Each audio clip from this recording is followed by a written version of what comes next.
সংশোধিত ওয়াকফ আইনের প্রতিবাদে জমিয়তে উলেমায়ে হিন্দের শিয়ালদায় সমাবেশ, যেখানে উপস্থিত ছিলেন জমিয়তে উলেমায়ে হিন্দের রাজ্য সভাপতি তথা রাজ্যের গ্রন্থাগার মন্ত্রী সিদ্দিকুল্লাহ চৌধুরী।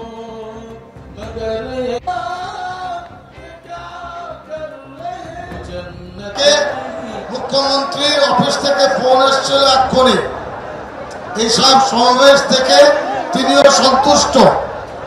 মুখ্যমন্ত্রীর বক্তব্য বিধানসভায় আমি একটা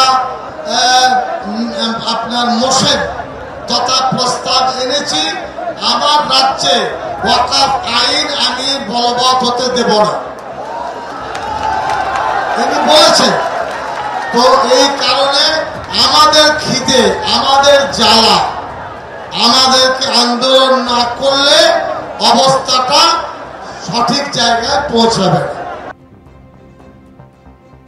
আপনারা জানেন সংশোধিত ওয়াকফ আইন, যেটা ওয়াকফ বিল ছিল, তার অ্যামেন্ডমেন্ট সমেত লোকসভায় পাশ হয়ে যায়, তারপরে রাজ্যসভায় পাশ হয়, রাষ্ট্রপতি সই করার পর তা আইনে পরিণত হয় এবং তারপর নোটিফিকেশন জারি করা হয়, বিজ্ঞপ্তি জারি করা হয় কেন্দ্র সরকারের তরফে এবং তারপর এই সংশোধিত আইন দেশ জুড়ে লাগু হয়ে গেছে।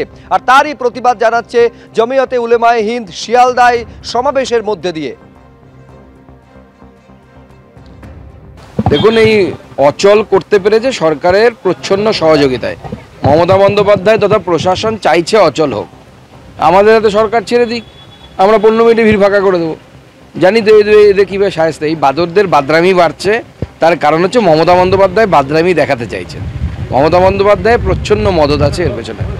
ওয়াকফ বোর্ডের যে ফয়সলাটা হয়েছে সেটা মুসলমানদের হতে লাভকারী, স্পেশালি তাদের মহিলাদের জন্য লাভ অনেক। তো সেইটাকে নিয়ে ফালতু অন্যভাবে লোককে বুঝিয়ে কোনো লাভ নেই। This is for the benefit of all মুসলমান ব্রাদার্স। আপনারা জানেন 12 তারিখ হনুমান জয়ন্তী রয়েছে। হনুমান জয়ন্তী উপলক্ষে আদালত অনুমতি দিল মিছিল করার। যে মিছিলের জন্য আবেদন জানানো হয়েছিল আদালতের কাছে, তার অনুমতি দেওয়া হয়েছে, বিজেপিকে অনুমতি দিয়েছে আদালত। কলকাতা হাইকোর্ট কলেজ স্ট্রিটে হনুমান মন্দির থেকে হরিঘোষ হনুমান মন্দির পর্যন্ত এই মিছিল করা যাবে। হনুমান জন্মোৎসব উদযাপন সমিতিকে অনুমতি দিয়েছে আদালত। বিকেল 5টা থেকে রাত 8টা পর্যন্ত এই মিছিলের অনুমতি। তবে ডিজে ব্যবহার করা যাবে না, ধাতুর অস্ত্র প্রদর্শন করা যাবে না, পিভিসি দিয়ে তৈরি প্রতীকী অস্ত্র ব্যবহার করা যাবে, 5টি মাইক্রোফোন ব্যবহার করা যাবে, 4টি করে বাইক এবং গাড়ি ব্যবহার করা যাবে। 200 থেকে 250 জন ব্যক্তি থাকতে পারবেন নির্দেশ দিয়েছেন বিচারপতি তীর্থঙ্কর ঘোষ। উপস্থিত থাকতে পারবেন শুভেন্দু অধিকারী।